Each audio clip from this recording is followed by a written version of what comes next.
Gloria in excelsis Deo. Damai dan sejahtera, sukacita Natal menjadi bahagian kita di hari ini. Haleluya. Haleluya. Merry Christmas. Mari satu di dalam doa. Kita berdoa. Kami bersyukur dan berterima kasih kepadamu Sang Putra Natal. Karena Engkau telah hadir ke dalam dunia ini untuk menebus kami. Membuktikan bahwa Engkau juru selamat kami. Disertai dengan rasa bangga, syukur, kagum, hormat kepadamu. Karena Engkau telah hadir dan berdaulat atas kehidupan kami. Biarlah di hari yang penuh sukacita, kami menikmati kebesaran kuasa-Mu dalam ibadah perayaan Natal Jemaat GB Gilgal Manado. Kebesaran kuasa nyata bagi kami sekalian. Ini doa kami dalam nama Yesus. Kami berdoa, bersyukur. Haleluya. Amin.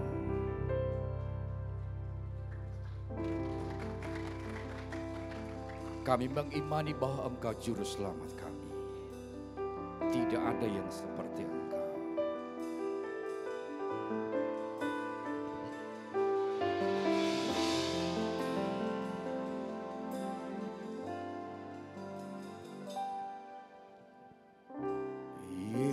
Yesusku, penyelamatku, tiada yang seperti Engkau.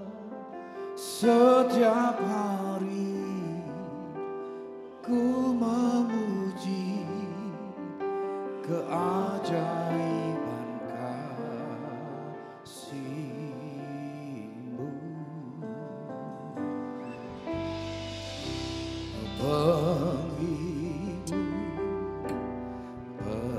Pelindung, menara kekuatan, biarlah semua yang bernafas tak berhenti menyembah-Mu.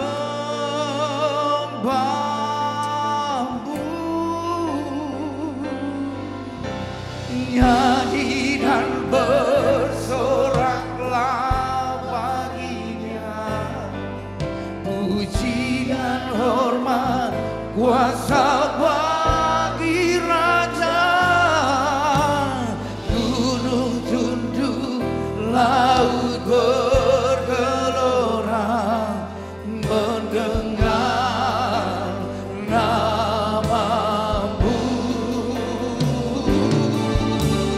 Ku bersuka atas perbuatan-Mu, selamanya ku kasih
bagi Engkau Tuhan.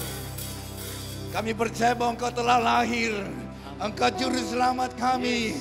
Haleluya. Mari bersuka cita di pagi hari.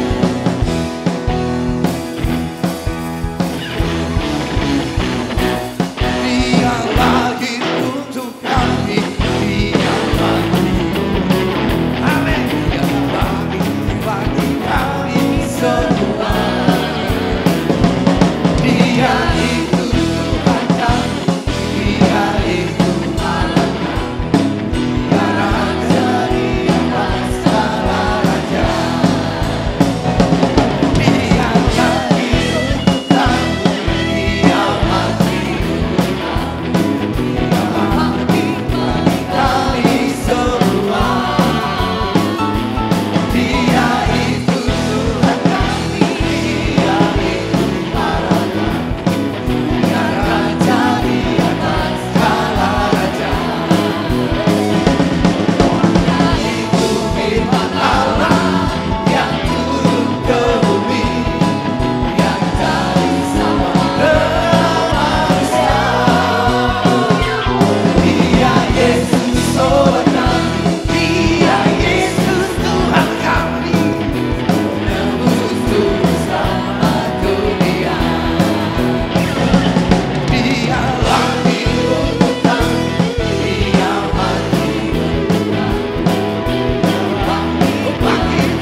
kan merasa bahagia.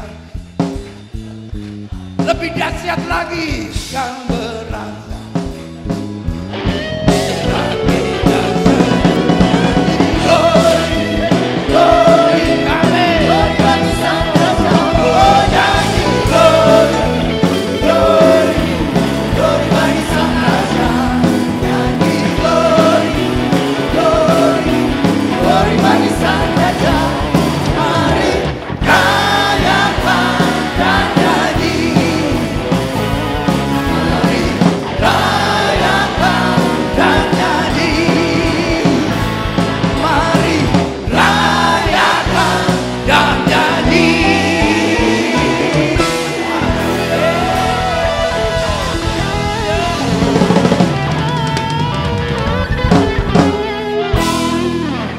Buru-buru duduk ya.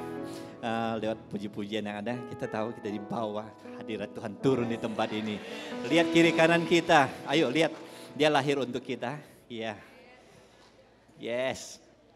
Keluar lagi, keluar dari tempat duduk kita menjangkau yang lain. Ayo bagikan sukacita kita kepada teman-teman yang kelihatan murung. Kenapa engkau murung? Tanya ya.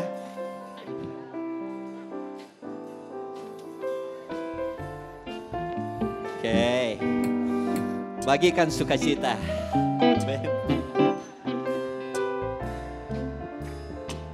Haleluya. Oh, sudah, silakan duduk. Shalom semua.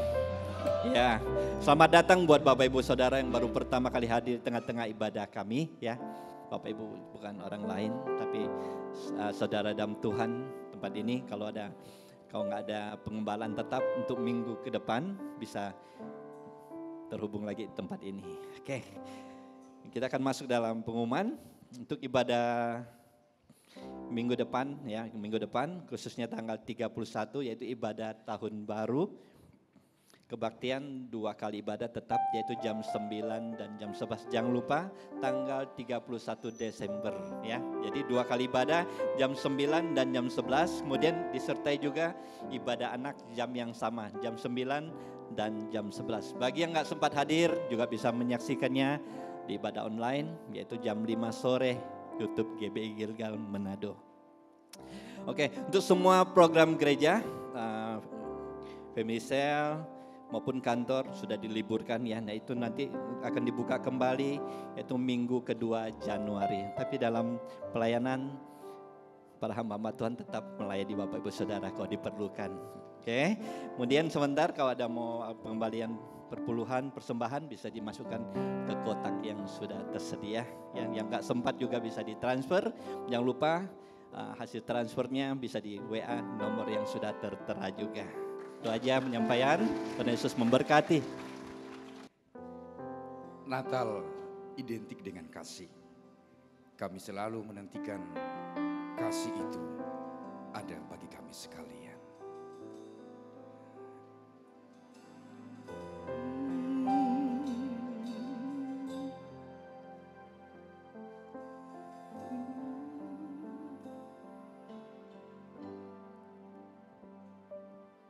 Waktu kecil kita merindukan Natal, hadiah yang indah dan menawan. Namun tak menyadari seorang bayi lahir, bawa keselamatan untuk manusia. Karena kita dia menderita, karena kita dia disalibkan, agar dunia yang hilang diselamatkan dari hukuman kekal.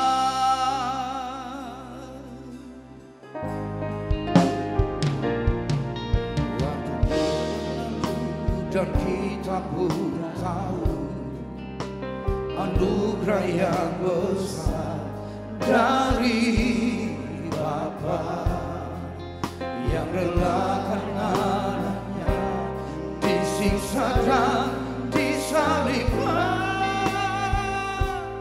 di bukit Kalvari karena kasih, karena kita dia menderita, karena kita dia disalibkan agar dunia yang hilang diselamatkan dari hukuman kekal. Karena kita dia menderita, karena kita dia disalibkan agar dunia yang hilang diselamatkan dari hukuman kekal. Karena kita dia menderita, karena kita dia diselamatkan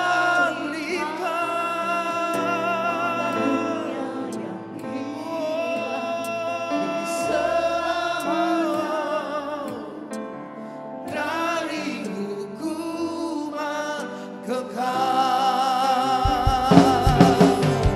Karena kita dia menderita, karena kita dia disalibkan agar dunia yang hilang diselamatkan dari hukuman kekal, dari hukuman kekal, dari hukuman, dari hukuman kekal.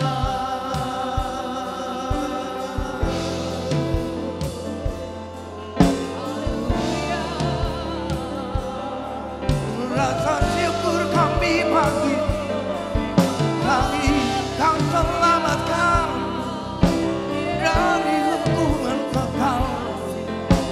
Kau selamatkan, kau sang pengasih. Haleluya, haleluya, haleluya.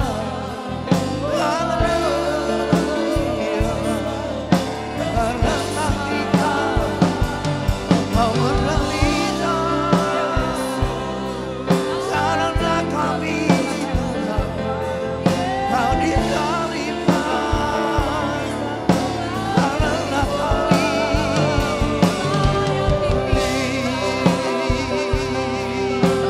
we praise you, Lord. We praise you,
Rasa syukur kami bagimu, Sang Putra Natal, oleh karena kami Kau menderita. We praise you, Lord. We praise you, Lord. Lord.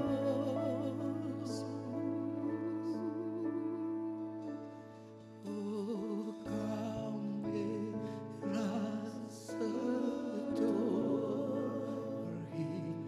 Oh, amletas kedori. Oh, kaleras kedori. In Christ the Lord. Oh, kaleras kedori. Oh, kaleras kedori. Oh, kaleras kedori. In Christ the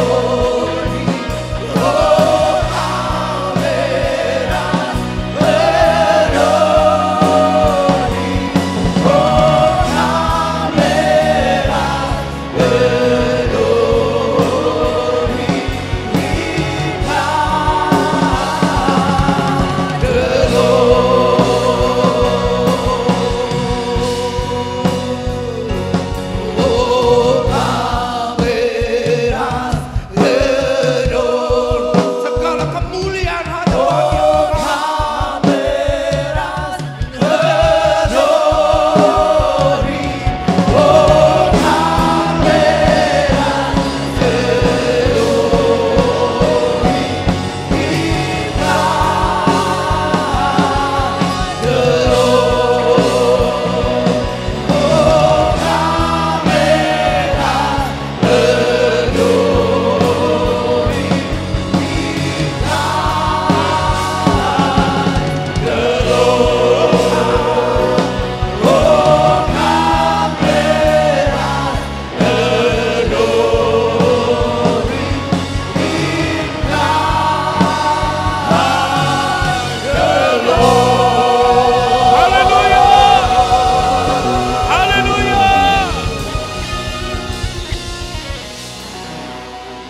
Terima kasih buat hadirat-Mu yang luar biasa. Terima kasih buat suasana sukacita Natal turun atas kami semua.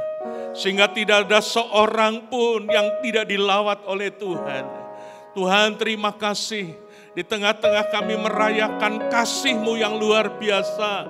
Putra Natal yang lahir karena mengasihi kami. Hari ini hati kami penuh dengan sukacita. Sungguh Tuhan, kami boleh berkata Engkaulah Juru Selamat yang hidup. Juru Selamat yang luar biasa, yang mengasihi kami. Saat ini kami boleh memuji, menyembah, mengagungkan. Biar pujian penyembahan kami menyenangkan hati-Mu Tuhan. Dan saatnya kami mau duduk diam, mendengar isi hati-Mu. Berbicara bagi kami. Urapi kami semua, urapi juga hamba-Mu yang menyampaikan kebenaran firman Allah. Kami tolak setiap intervensi kuasa gelap. Roh-roh jahat iblis akan mencuri benih firman Allah. Kami tolak, kami hancurkan dalam nama Yesus. Dan saatnya kami mau mendengar dan belajar dari firman Allah. Dalam nama Yesus, haleluya. Amin. Jangan duduk dulu. Temui beberapa orang, katakan engkau pasti diberkati Tuhan. Ya.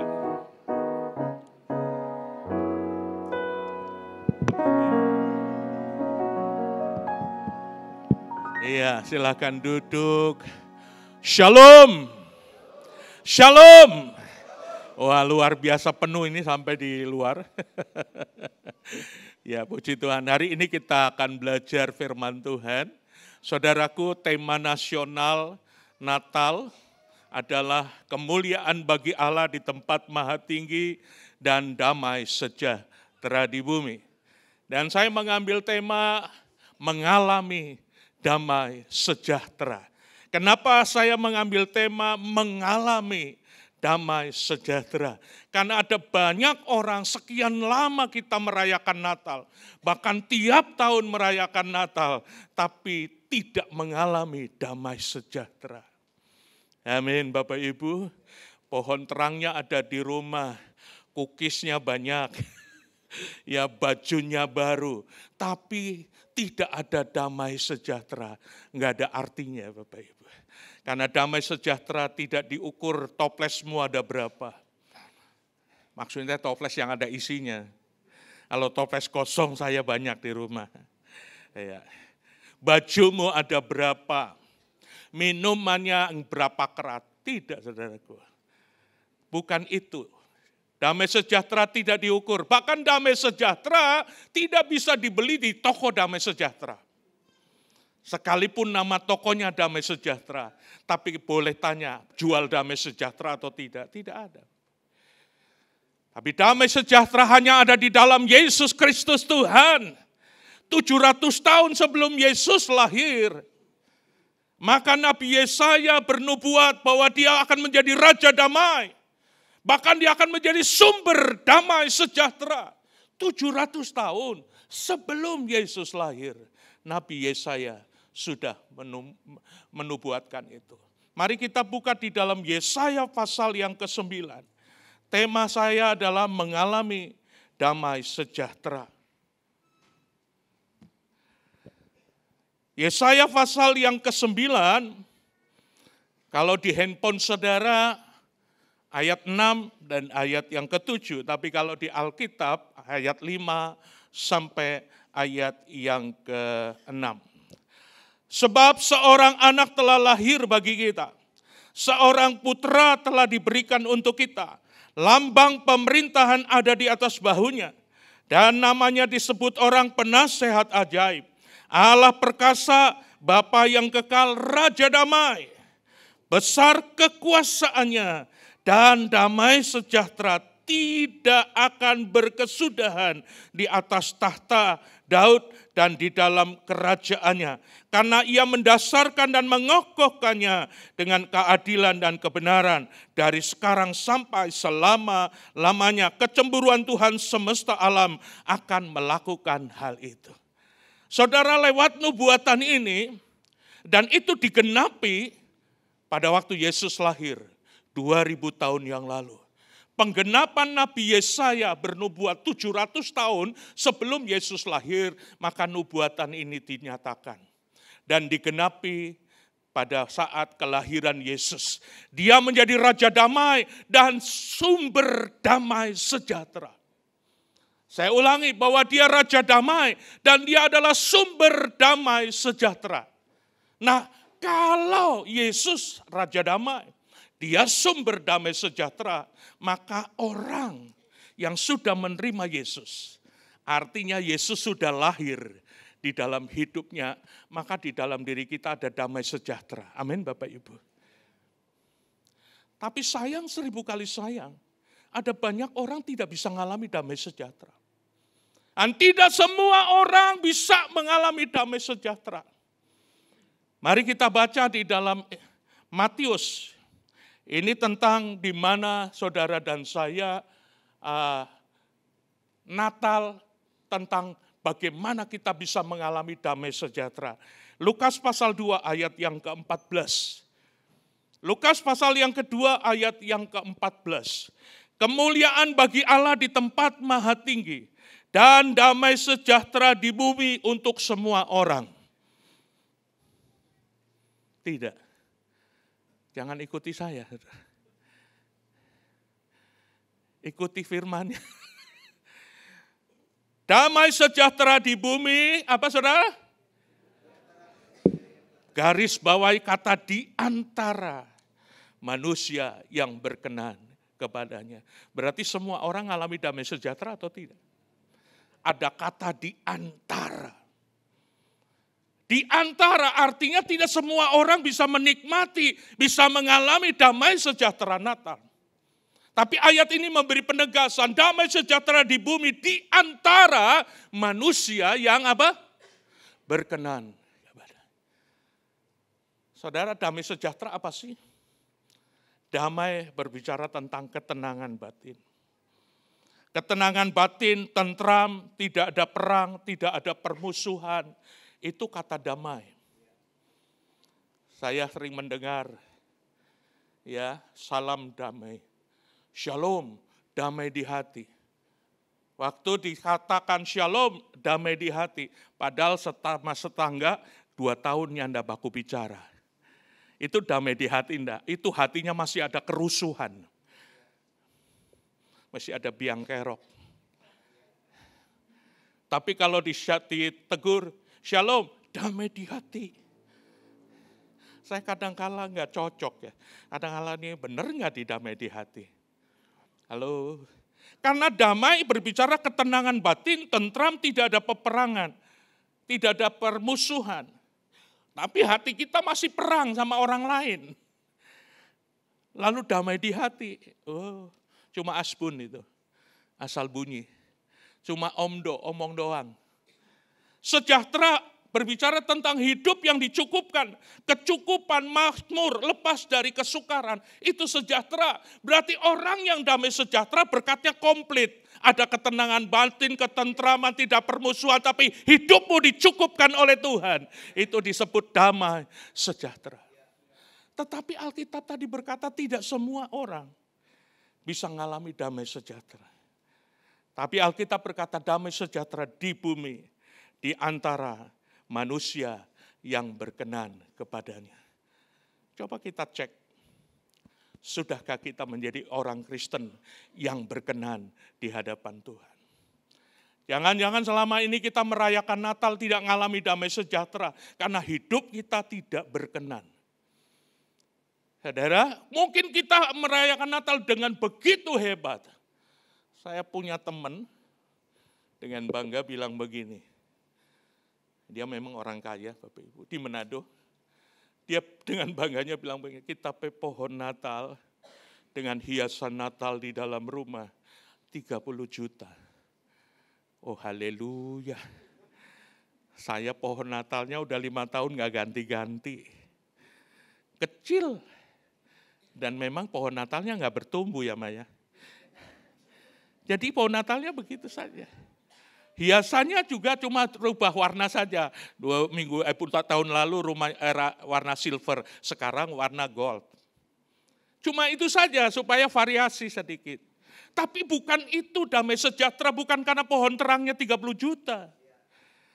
Bukan karena minumannya berapa kerat, bukan karena toples-nya banyak, tidak. Tapi damai sejahtera, apakah seisi rumahmu hidup berkenan kepada Tuhan? Maka saya percaya damai sejahtera Allah. Damai sejahtera turun di bumi di antara manusia yang berkenan. Lalu untuk kita berkenan kepada Tuhan bagaimana sih?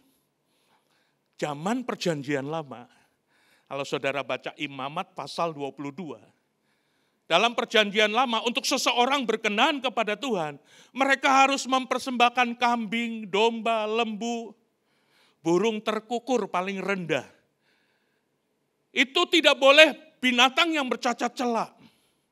Yang pincang nggak boleh, yang lehernya terlalu panjang nggak boleh. Apalagi yang bakado. Yang bakudis, itu nggak boleh. Sama sekali nggak boleh. Ayo kita baca saja supaya, Pak Pendeta karang-karang, tidak. Imamat 22 ayat 19, maka supaya Tuhan berkenan akan kamu, haruslah persembahan itu tidak bercela, dan lembu jantan, domba atau kambing, segala yang bercacat badannya jangan kamu persembahkan. Karena dengan itu Tuhan tidak berkenan akan kamu. Juga apabila seorang mempersembahkan kepada Tuhan korban keselamatan sebagai pembayar nasar khusus, atau sebagai korban sukarela daripada lembu, kambing, domba, maka korban itu haruslah yang tidak bercela, supaya Tuhan berkenan akan dia. Janganlah badannya bercacat sedikit pun. Binatang yang buta atau yang patah tulang, yang luka atau yang berbisul, yang berkedal atau yang bakurap, bakado itu saudaraku, atau yang berkurap, semuanya itu jangan kamu persembahkan kepada Tuhan, dan sebagai binatang yang demikian janganlah kamu taruh sebagai korban api-apian bagi Tuhan di atas mezbah. Ini perjanjian lama saudara. Itu pun kambing domba, lembu yang tidak boleh bercacat celak. Yang buta tidak boleh. Nah, di dalam perjanjian baru, Tuhan tidak lagi menuntut kambing domba, lembu, binatang. Tapi Tuhan menuntut hidup kita dipersembahkan kepada Tuhan sebagai persembahan yang apa Bapak Ibu? Hidup, kudus, dan berkenan. Saudara, di dalam perjanjian baru Allah menuntut hidup kita dipersembahkan sebagai persembahan yang hidup, yang kudus, dan yang berkenan. Roma pasal 12 ayat 1-2. Karena itu saudara-saudara, demi kemurahan Allah, aku menasehatkan kamu supaya kamu mempersembahkan tubuhmu sebagai persembahan yang hidup, bukan yang mati. Jadi persembahan yang pertama, persembahan yang hidup. Nanti saya akan jelaskan. Persembahkan tubuhmu sebagai persembahan yang hidup, yang kudus, dan yang berkenan kepada Allah, itu adalah ibadahmu yang sejati. Janganlah kamu menjadi serupa dengan dunia ini, tetapi berubahlah oleh pembaharuan budimu. Sehingga kamu dapat membedakan manakah kehendak Allah, apa yang baik, yang berkenan kepada Allah, dan yang sempurna. Sudahkah saudara mempersembahkan tubuhmu sebagai persembahan yang hidup, bukan yang mati? Pastor Edi, Pak Pendeta Edi, buktinya saya hidup, saya ada ibadah Natal sekarang. Pakai baju merah lagi. Ya, saya tadi suruh pakai baju merah yang ngejreng. Rasanya bagaimana ya? Tidak biasa yang ngejreng-ngejreng. Istri saya paksa, pakai baju ini. Supaya matching katanya sama istri. Jadi saya pakai baju merah ini. Jarang sekali saya pakai yang ngejreng-ngejreng ya. Biasa saya sukanya yang soft ya. Merah muda. Ya. Tapi karena cuma bajunya yang merah. Orangnya nggak merah. Kan, warnanya apa sih? Sawo mateng katanya. Oke, Bapak Ibu Saudara, dijelaskan dengan persembahkanlah tubuhmu sebagai persembahan yang hidup, bukan yang mati. Oh, buktinya saya hidup, Pak Edi, ada di tengah-tengah ibadah, pakai baju hijau, pakai baju warna-warni merayakan Natal. Tapi banyak orang tanpa disadari persembahannya mati. Halo, mari kita baca. Tuhan menegur jemaat di Sardis dalam kitab Wahyu. Kita baca dulu, nanti sebelum kita baca dulu Wahyu pasal 3. Tuhan menegur jemaat di Sardis. Mereka beraktivitas. Oh, mereka melakukan kegiatan-kegiatan rohani, tapi Alkitab menulis mereka mempersembahkan hidup yang mati. Saya baca ayat 1. Dan tuliskanlah kepada malaikat jemaat di Sardis.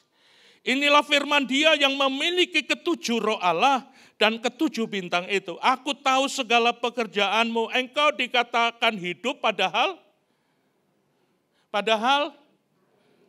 mati. Engkau dikatakan hidup padahal engkau mati. Yang mati apanya? Manusia rohnya mati.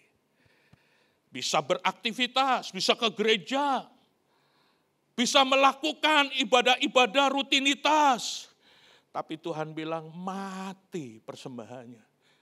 Dalam bahasa asli disebut bios. Bios itu artinya cuma lahiria doang. Yang hidup tapi manusia rohnya mati. Bisa beraktivitas, bisa merayakan Natal. Tiap tahun merayakan Natal, walaupun setahun sekali burung tahun. Merayakan Natal, kalungnya salib, tatonya salib. Tapi Tuhan bilang mati. Bios. Ada kata bioskop, Ya, sekarang anak-anak milenial sudah ingat bioskop lagi. Masih zaman saya kata bioskop. Gambar hidup tapi mati. Bisa perang-perangan, bisa tembak-tembakan, bisa kungfu-kungfuan. Tapi begitu filmnya selesai itu cuma layar. Hidup tapi mati, itu disebut bios. Nah, berapa banyak orang persembahannya bios. Kelihatannya hidup tapi mati. Karena cuma lahiriah, tapi manusia rohnya mati. Nah, Tuhan mau persembahkanlah tubuhmu sebagai persembahan yang Coba tengok kanan kiri ada yang mati enggak ini? Mati karena apa Bapak Ibu? Mati karena dosa. Jemaat di Sardis, kenapa jemaat di Sardis dikatakan hidup tapi mati? Kalau saudara baca ayat berikutnya, mereka hidup di dalam kenajisan dosa. Mencemarkan pakaian rohani mereka. Saya baca ayat yang kedua, bangunlah dan kuatkanlah apa yang masih tinggal, yang sudah hampir mati, sebab tidak satu pun dari pekerjaanmu aku dapati sempurna di hadapanku. Karena itu ingatlah bagaimana engkau telah menerima dan mendengar, turutilah itu dan bertobatlah. Karena jikalau engkau tidak berjaga-jaga, aku akan datang seperti pencuri dan engkau tidak tahu bahwa pada waktu manakah aku tiba-tiba datang kepadamu. Tetapi di Sardis ada beberapa orang. Kata beberapa orang berarti cuma sedikit. Ya, di Sardis ada beberapa orang yang tidak mencemarkan pakaiannya. Akan berjalan dengan aku dalam pakaian putih karena mereka adalah layak untuk itu. Barang siapa menang, ia akan dikenakan pakaian putih yang demikian dan aku tidak akan menghapus namanya dari kitab kehidupan. Di Sardis ada beberapa orang yang tidak mencemarkan. Kata beberapa orang berarti sebagian kecil. Berarti sebagian besar mereka mencemarkan pakaiannya. Maka Tuhan katakan engkau hidup tapi Ada banyak orang Kristen hari Minggu datang ke gereja. Tuhan inilah hidupku. Tapi dari sorga berkata bios. Engkau hidup tapi mati. Karena dosa. Karena pelanggaran. Adam dan Hawa di Taman Eden. Firman Tuhan turun kepada Adam, jika engkau makan buah pengetahuan baik dan jahat, engkau akan mati. Apakah Adam dan Hawa secara jasmani mati? Tidak.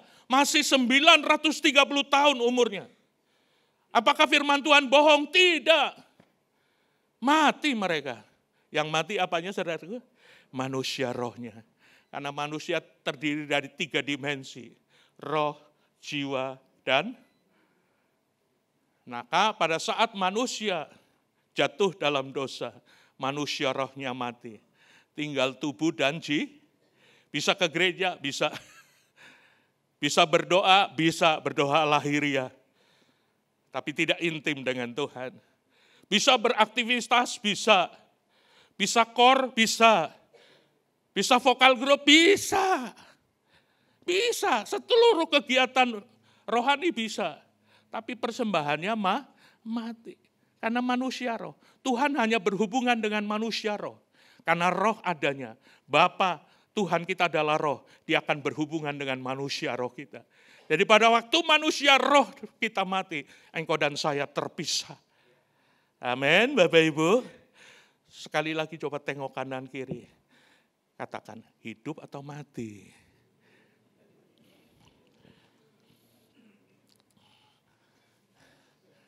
Saudara, di dalam Roma pasal 8, Alkitab bilang jelas, jika kita hidup dalam daging, kita mati.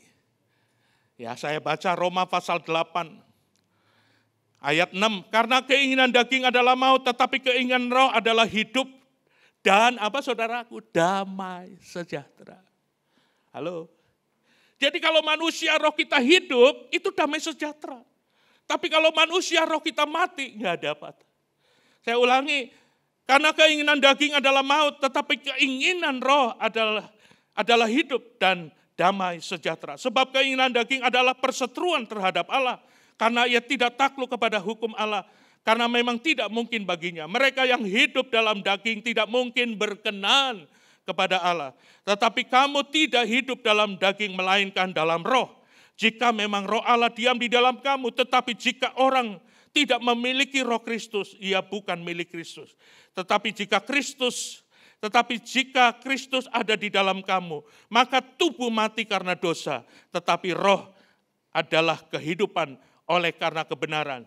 Jika roh Dia yang telah membangkitkan Yesus dari antara orang mati diam di dalam kamu, maka Ia yang telah membangkitkan Kristus dari antara orang mati akan menghidupkan tubuhmu yang panah itu oleh karena rohnya yang diam di dalam kamu. Jadi, saudara-saudara, kita adalah orang berhutang, tetapi bukan karena daging, supaya hidup menurut daging. Sebab jika kamu hidup menurut daging, kamu mati. Tetapi jika hidup oleh roh, kamu mematikan perbuatan-perbuatan tubuhmu, kamu akan hidup. Jadi perbuatan daging membuat hidup kita mati. Artinya dosa tadi. Berarti saudara dan saya waktu kita hidup dalam kedagingan atau dosa, persembahanmu adalah itu yang membuat hidup kita enggak berkenan.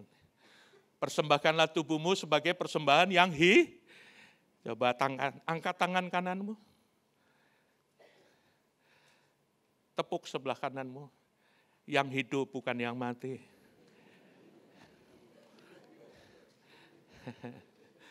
Haleluya. Yang kedua, persembahkanlah tubuhmu sebagai persembahan yang hidup dan yang kudus, bukan yang bakado, bukan yang bakurap, yang kudus. Persembahkanlah tubuhmu yang kudus. Dengar baik Bapak Ibu, panggilan Tuhan kepada saudara. Tuhan memanggil saudara bukan untuk sekedar beragama Kristen. Tuhan memanggil saudara bukan sekedar kita punya KTP agamanya Kristen, terdaftar di gereja A, gereja B. Tapi panggilan Tuhan kepada saudara adalah panggilan untuk hidup kudus. 1 Tesalonika pasal 4 ayat yang ke-7.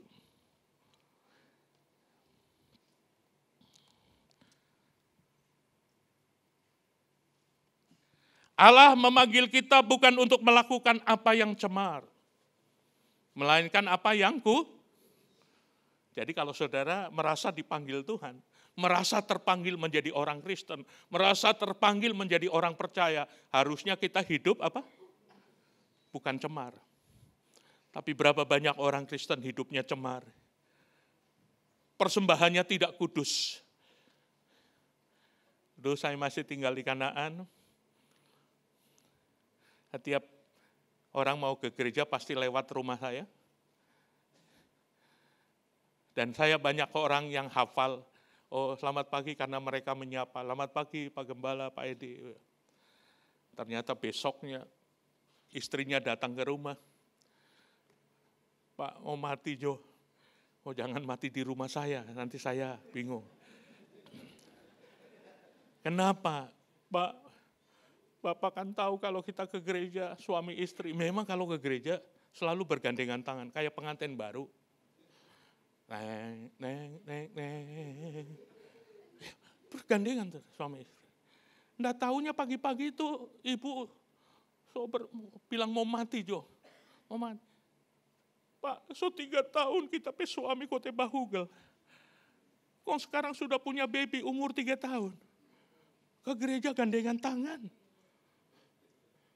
Persembahannya kudus atau kudus? Saudara simak baik-baik. Ke gereja tapi hidup gak kudus. Padahal tadi katakan persembahkanlah tubuhmu sebagai persembahan yang hidup, yang bukan yang kudus, bukan. Untuk kita bisa berkenan, tidak ada cara lain. Persembahkanlah tubuhmu sebagai persembahan yang hidup dan yang kudus. Lalu ada orang berkata begini, Pak Edi, mana mungkin kita bisa hidup kudus? Orang yang berkata seperti itu karena dia nggak mau taat sama firman. Kita bisa hidup kudus karena kita bisa taat sama firman Tuhan. Waktu Bapak Ibu taat kepada firman Tuhan, maka Bapak Ibu bisa hidup kudus. Mari kita baca ini doa dari Tuhan Yesus di dalam Yohanes pasal 17 ayat 17.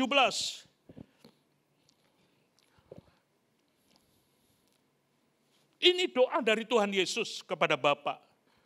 Kuduskanlah mereka dalam kebenaran. Firman-Mu adalah kebenaran. Sama seperti Engkau telah mengutus aku ke dalam dunia. Demikian pula aku telah mengutus mereka, yaitu saudara dan saya di dalam dunia.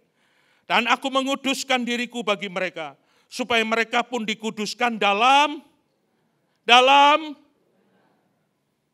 Jadi yang membuat kita tidak bisa hidup, kenapa? Karena nggak taat sama kebenaran. Bisa kok Bapak Ibu. Ini yang berdiri di depan saudara, dulu masuk gereja, duduk di depan tapi kudis.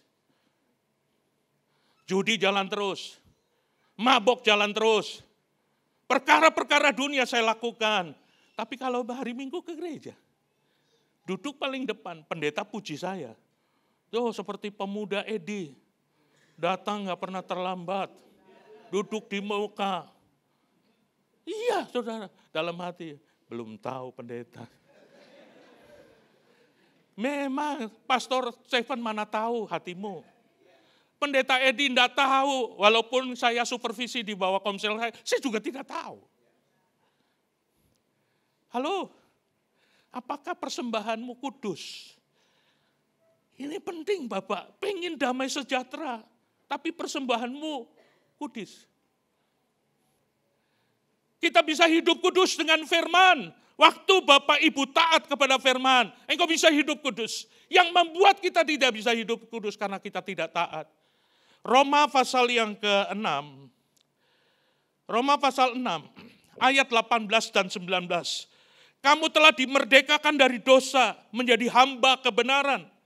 Aku mengatakan hal ini secara manusia karena keselamatan kamu. Sebab sama seperti kamu telah menyerahkan anggota-anggota tubuh menjadi hamba kecemaran dan kedurhakaan yang membawa kamu kepada kedurhakaan. Demikian hal kamu sekarang, katakan sekarang, harus menyerahkan anggota-anggota tubuhmu menjadi hamba kebenaran yang membawa kamu kepada jadi hamba kebenaran. Maka kita akan bisa hidup kudus. Amin Bapak Ibu.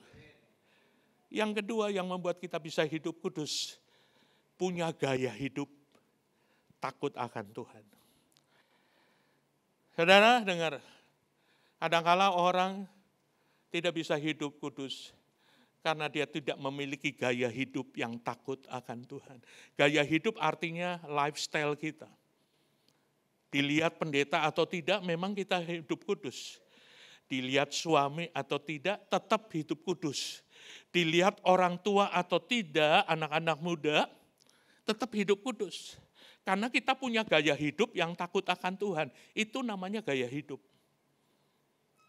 Kalau kita cuma di depan pendeta kita kudus, itu cuma takut sama pendeta. Suami-suami kalau di depan istri kudus, tapi di luar sana tidak hidup kudus, berarti cuma takut istri. DKI, di bawah ketiak istri. Tapi orang yang punya gaya hidup takut akan Tuhan, kemanapun dia pergi, dia tetap memiliki hidup yang takut akan Tuhan. Kan bapak-bapak, kalau di dalam kota, di Manado, istri puji-puji, kita suami, waduh, setia, nggak macem-macem. Tapi begitu tugas keluar kota, apalagi keluar daerah, mengaku. Yang hafal lagu hati-hati, bapak-bapak terutama. Mengaku bujangan kepada semua wanita, nyatanya cucunya segudang. Itu kenapa? Karena cuma takut istri. Bukan takut Tuhan. Tapi kalau gaya hidup kita takut akan Tuhan, maka saudara dan saya akan bisa hidup kudus. Mari kita lihat di dalam 2 Korintus pasal 7 ayat 1.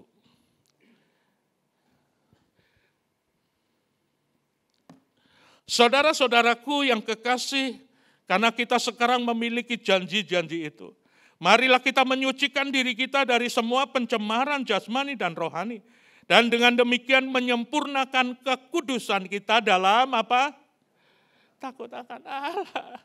Jadi kalau saudara punya gaya hidup takut akan Tuhan, takut akan Allah, kita akan bisa hidup kudus. Dua hal penting saudaraku.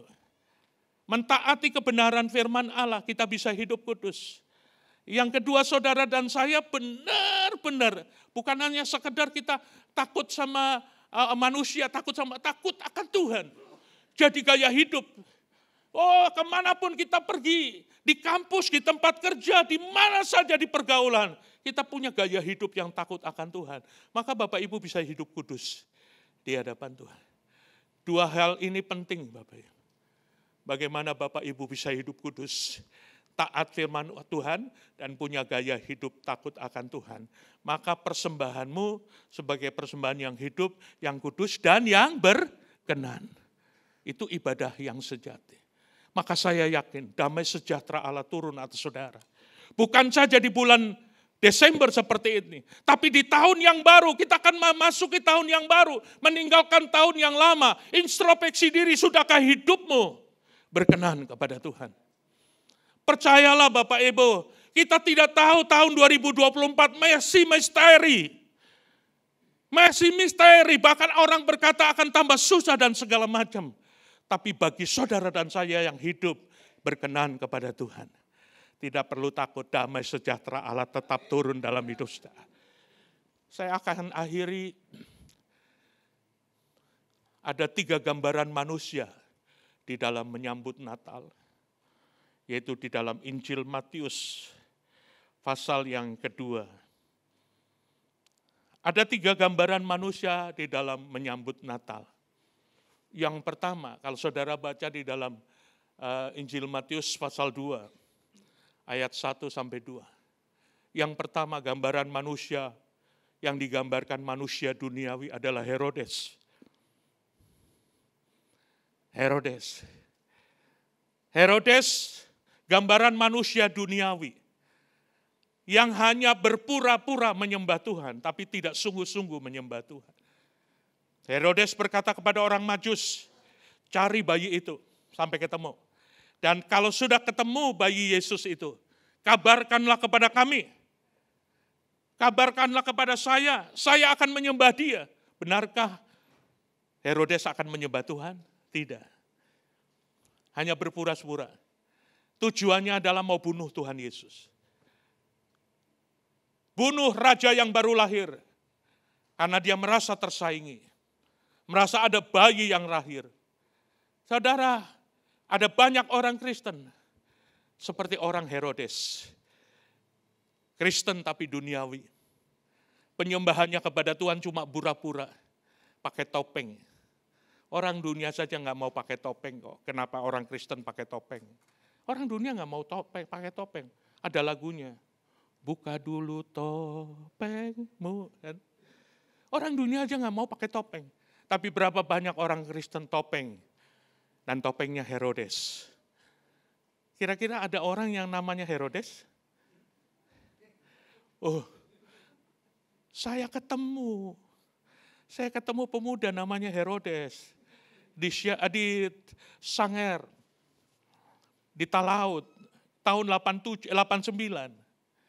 Saya masih evangelis, bukan pendeta. Masih di Yayasan Osana. Saya KKR di sebuah lapangan kecil dengan satu pendeta, Reverend Yosef Cholia. Sementara saya ada menuju lapangan, mereka sudah lempari batu. Mereka berkata, pemberita sesat, ajaran sesat dan segala macam. Sementara ibadah seng bunyi di atas kepala saya. Brang. Salah satu pemuda yang melempar batu nggak bisa pulang. Ibadah selesai 10:30, dia tidak bisa pulang di bawah pohon pisang. Nggak bisa pulang sampai jam 5 pagi, dia terputar-putar di situ. Waktu dia berkata, Tuhan ampuni Pak kita usah lempar-lempar, tiba-tiba matanya terbuka dan bisa melihat. Dan pada waktu itu dia cari saya. Saya nginep di pembantu bupati namanya Bapak Tampoli. Saya nginep di situ. Diketuk, Pak Pendeta ada yang cari Pak. Lalu saya dibawa ke ruang tamu, ini Pak pemuda. Saya tanya, namamu siapa? Herodes. Oh Tuhan kaget. Benar saudaraku, namanya Herodes. Saya pikir-pikir nih orang tua salah kasih nama bagaimana? Atau memang ngefans sama Herodes. Dalam hati saya, pantas ngana jadi Herodes tadi malam. Lalu dia cerita semua itu soal itu. Dan saya doakan dia. Habis didoakan, besoknya datang lagi. Pak Gembala, kita mau dibaptis. Oh boleh, tapi kalau boleh jam 2 malam. Loh kenapa? Pak, kalau siang-siang nanti Bapak dapat lempar batu. Oh begitu, jam 2 pagi. Saya baptis. Saya otofore, bukan penuh Roh Kudus, tapi kedinginan. Karena yang dibaptis 13 orang. Coba tengok kanan kiri, ada Herodes nggak di sini? Saya berharap tidak ada Herodes. Di dalam menyambut Natal jangan jadi Kristen pura-pura. Pura-pura menyembah, hatinya tidak menyembah. Titus pasal 1, mereka mengenal Allah. Mereka mengaku mengenal Allah, tapi dengan perbuatan menyangkal. Titus 1 ayat 16. Menyangkal artinya menolak. Kenapa saya berani khotbah agak panjang? Ibadah cuma 1 kali. So habis memang waktunya. 5 menit lagi. Kalau ibadah 2 kali saya keburu-buru. Ini enggak. Nah saudaraku, jangan jadi Kristen Herodes yang pura-pura. Mereka mengaku mengenal Allah. Ya, mereka mengaku mengenal Allah, tapi mereka keji dan durhaka dan tidak sanggup menyangkal Tuhan. Mereka menyangkal Tuhan. Yang kedua, gambaran manusia agamawi, yaitu imam-imam dan ahli Taurat. Saya mau nanya, imam-imam ahli Taurat tahu Yesus lahir? Tahu banget, sangat tahu. Makanya waktu Herodes tanya, mari imam-imam ahli Taurat, benarkah ada Raja Yehuda yang baru lahir? Oh, dengan gagah perkasa imam-imam berkata, kitab Mika pasal 5. Wah, dia jelaskan bahwa di Bethlehem, sekali-kali bukan kota yang terkecil, karena dari situlah akan lahir pemimpin yang besar. Imam-imam tahu firman, akan lahir di Yudea, di Bethlehem. Pertanyaan saya, imam-imam ahli Taurat datang menyembah boro-boro. Berapa banyak orang Kristen cuma agamawi, tahu firman, ngerti firman, tapi kalau ditanya taat, nggak taat. Apa bedanya dengan imam ahli Taurat? Cuma sekedar agama. Kekristenan cuma topengnya doang. Tapi tidak taat kepada firman Tuhan. Kenapa? Karena waktu kita taat kan kita bisa hidup kudus. Hidup benar. Mari kekristenan kita. Jangan agama. Yang ketiga, gambaran orang Majus. Mencari Tuhan sungguh-sungguh. Kenapa saya katakan sungguh-sungguh? Dari Persia menuju Bethlehem. Kenapa harus 3 bulan? Karena kalau bintang sonda ada, mereka duduk diam. Karena petunjuknya adalah bintang. Alkitab menulis, saudara baca nanti. Kalau bintangnya jalan, dia jalan. Tapi kalau bintangnya berhenti, dia akan berhenti. No, siang kan tidak ada bintang. Makanya jalannya malam mereka. 3 bulan lamanya cari Yesus. Kalau tidak sungguh-sungguh mencari Tuhan, selama tanya-tanya, tidak ketemu, akan berkata begini, ya sudahlah, yang penting Tuhan tahu kita hati. Nah kan senjatanya manusia itu. Senjatanya orang Manado kan begitu. Gerimis, sudah Jo, Tuhan tahu kita hati. Halo. Tapi orang Majus mencari Tuhan sungguh-sungguh. Kitab Amos berkata, carilah Tuhan, kamu akan hidup.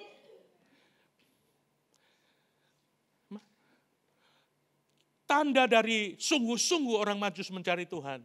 Dia sudah mempersiapkan lebih dulu emas, kemenyan, dan mur. Sudah dipersiapkan dari rumah persembahan untuk penyembahannya kepada Yesus, Raja yang baru lahir. Sudah dipersiapkan emas, kemenyan, dan mur. Datang sungguh-sungguh mencari Tuhan. Bukan cuma tangan kosong, tapi mempersembahkan emas, kemenyan dan mur. Bagaimana dengan Bapak Ibu Saudara? Sudahkah engkau mempersembahkan hidupmu sebagai persembahan yang kudus? Hidup kudus dan yang berkenan. Tolong pemain musik boleh naik.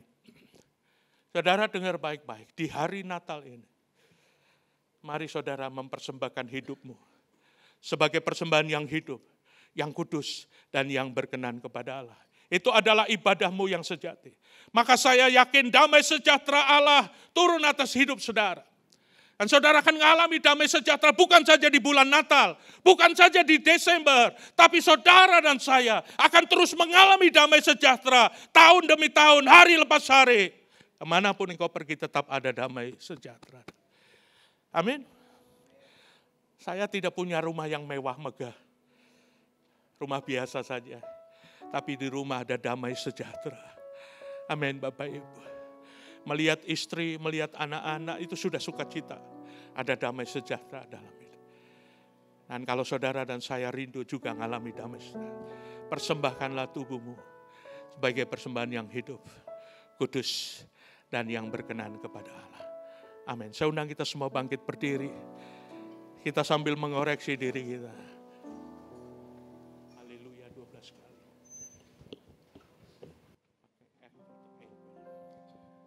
Haleluya. Haleluya. Haleluya.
Kita belajar mengintrospeksi diri.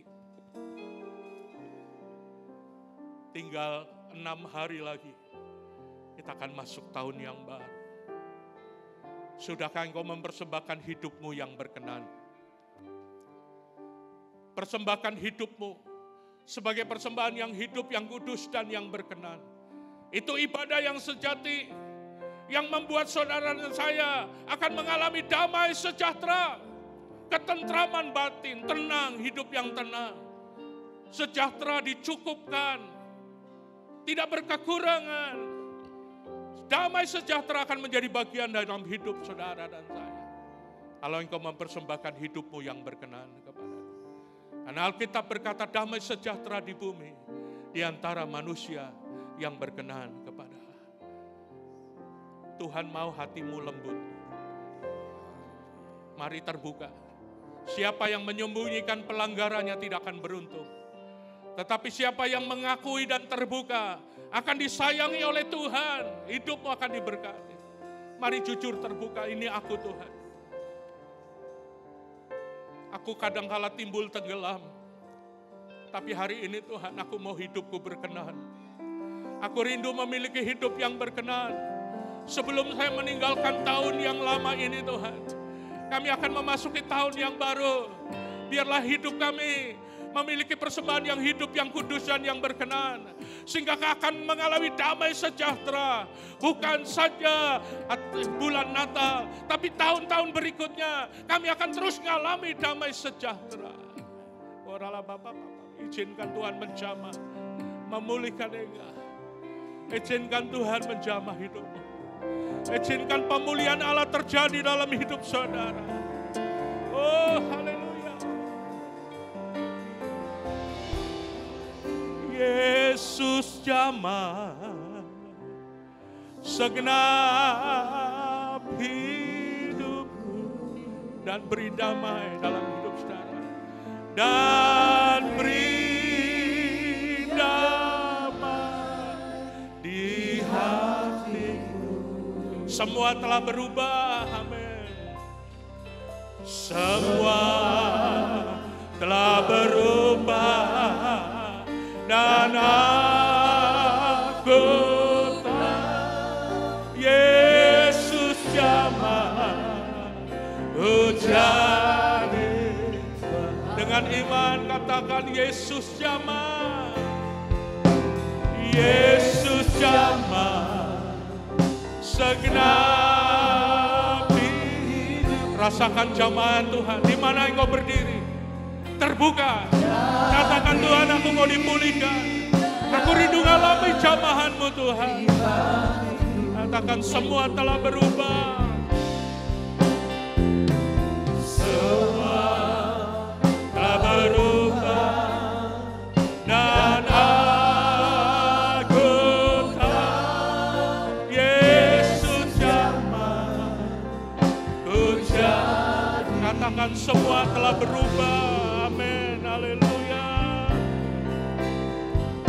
Semua telah berubah dan aku tahu Yesus jamah ku jadi baru. Oh, haleluya, haleluya. Terima kasih buat jamahanmu. Ajarkan kami Tuhan untuk selalu mempersembahkan hidup yang berkenan. Ampuni kami Tuhan kalau sepanjang tahun kami timbul tenggelam. Kami tidak mampu memberikan persembahan yang hidup, yang kudus dan yang berkenan. Tapi hari ini firman-Mu menegur, menasehati kami. Karena Engkau mengasihi kami.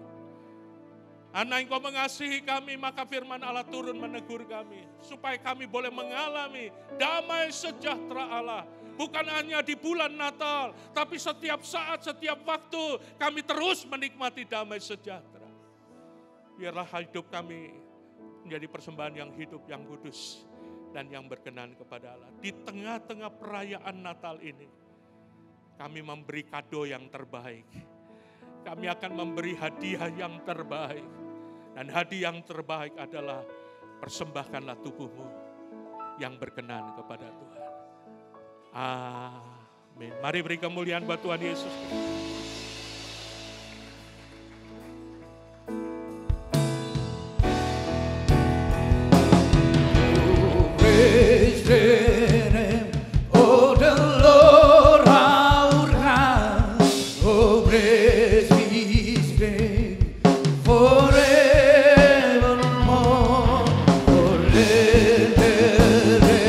We will see your reign, oh God.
beri kemuliaan yang paling meriah untuk Tuhan kita Bapak Ibu Saudara.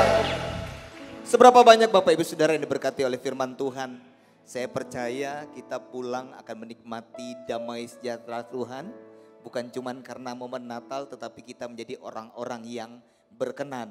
Yang hidup kudus. Terima kasih buat Bapak Pendeta Edi Wanjoyo yang sudah menjadi saluran berkat.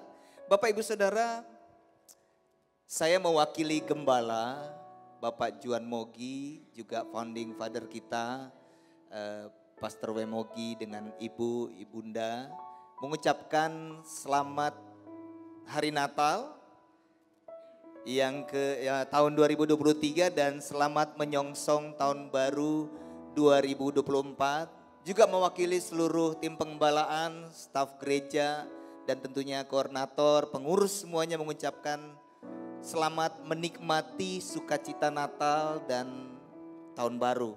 Biar di dalam hidup kita terus ada terang Kristus dan di tahun baru apapun keadaannya kita tetap semangat, tetap bersukacita karena Tuhan akan selalu menyertai kita. Bapak Ibu Saudara, pulanglah dan terimalah berkat dari Tuhan. Diberkatilah keluargamu, diberkatilah kesehatanmu, bahkan Tuhan memberkati pekerjaan dan usahamu. Tuhan memberkati pelayananmu. Tuhan memberkati segala sesuatu yang dikerjakan sesuai kehendak Tuhan. Dan percayalah pasti dibuatnya berhasil. Dan biarlah cinta kasih dari Allah Bapa Tuhan kita yang selalu menyertai. Dengan perantaraan kuat kuasa Roh Kudus dia akan selalu menghibur. Menolong bahkan membela Bapak Ibu Saudara siang hari ini. Sampai Yesus datang kali yang kedua menjemput kita semua. Yang percaya sama-sama katakan amin. Tuhan Yesus memberkati. I wanna wish you a Merry Christmas. I wanna wish you